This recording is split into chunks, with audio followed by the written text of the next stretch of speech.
We continue. It is the Jake Asman Show right here on Sports Map Radio. Jake Asman with you on affiliates nationwide. And now joining us on the Progressive Guest Line to talk about his brand new leadership book is Cleo Franklin of Franklin Strategic Solutions. Cleo, 30 years of experience, former ball player himself, Hall of Famer at his college, and one of the great leaders that we know with Gow Media. So a pleasure to welcome Cleo Franklin on to talk about his new book. Cleo, appreciate the time. How you doing?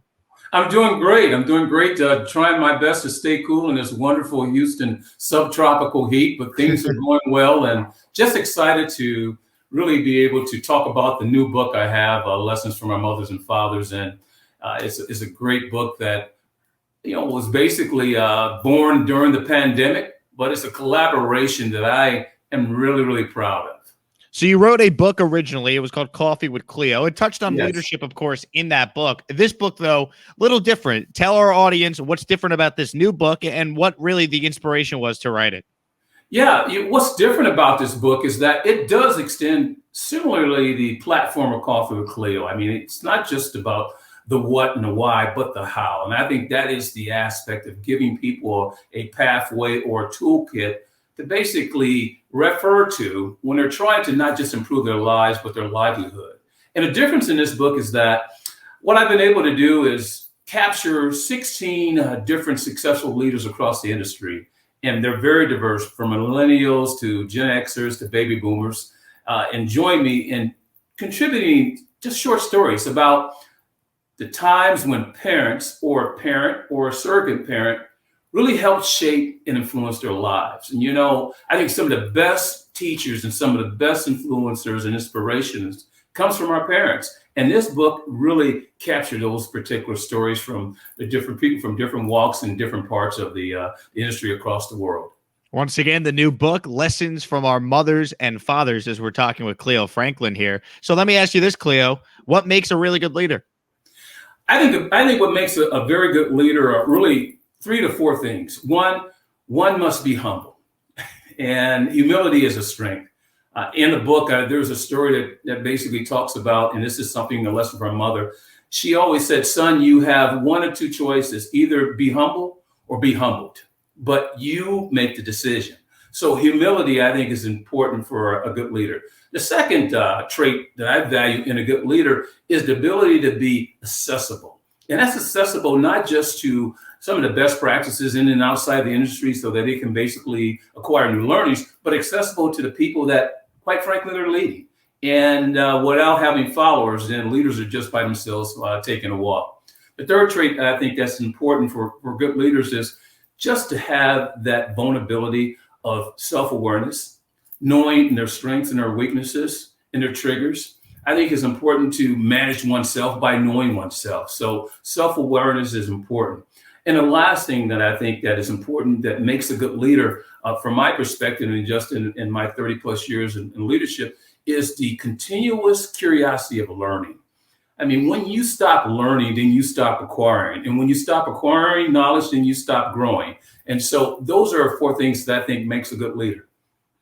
You look at your career and the amount of, brands that you have worked with, the amount of people that you have worked with. Has there been, a defining moment when you think back 30 years of leadership? Like if I said to you, Cleo Franklin, what was the defining moment of your career? How would you try and answer that question? Jake, first, it's a great question that you asked me, but there's going to be many defining moments for me. And I will say that my leadership really is born out of the learnings from failure. Good leaders will make mistakes. They're accountable. They don't advocate responsibility. They engage and embrace accountability, but they also understand that they're not perfect and mistakes will be made, but there's lots of lessons that you can learn from failure. And for me, the seeds of success are really baked into the times that I've made mistakes, when I've taken decisions that didn't go as well.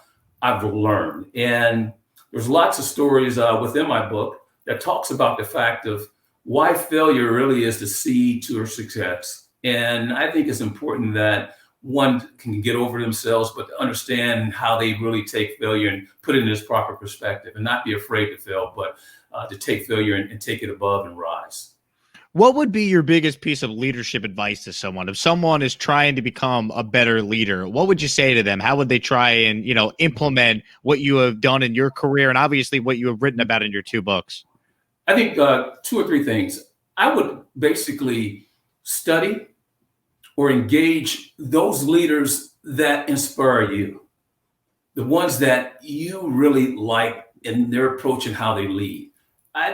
To me, that is one of the most important things. You need something to reference and to model from. And we can call it a benchmark or best practice, whether or not it's in the sports field, whether or not it's in the business field, or someone at your church or in your community. I would say engage that person, understand what they value, understand what inspires them, and understand why they take their leadership path and the way that they're doing it and what's behind it. So understand the leaders that you basically are inspired by. The second thing that I would say that is important is to you have to be curious and a continuous learner. And leaders who think that they're grandfather mountain and that they have all of the knowledge and the learning stops, as they would call them, as experts. I think all good leaders are work in progress or work in process, and they understand that they don't have it all. So they surround themselves with people that basically shore up their weaknesses, but they also surround themselves with opportunities to get better, to enhance their strengths, and to ensure that they're not going to stop learning. Because I tell you what, the day that you stop learning is the day you stop growing. Cleo Franklin with us here once again, his new book all about leadership. It's called Lessons from Our Mothers and Fathers. So Cleo, we are a sports show, of course. I know you're a huge sports fan. So Yes. Let me ask you this. In the sports world, who are some of your favorite leaders? Boy, there's quite a few. I would just want to throw out Nolan Richardson. Nolan Richardson, of course, was the first African-American, coach that won the NIT as well as the NCAA championship. And by the way, a good colleague and friend of mine, Russ Bradberg, who wrote 40 Minutes of Hell, was an assistant coach for Nolan Richardson.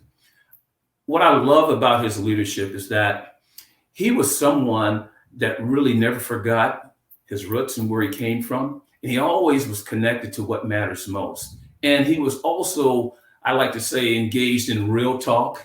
So there was clarity in his approach, and not just as a leader, but clarity when giving directions to his team. And he wasn't afraid to challenge or be challenged. He grew up in a tough environment, but that helped shape and mold him.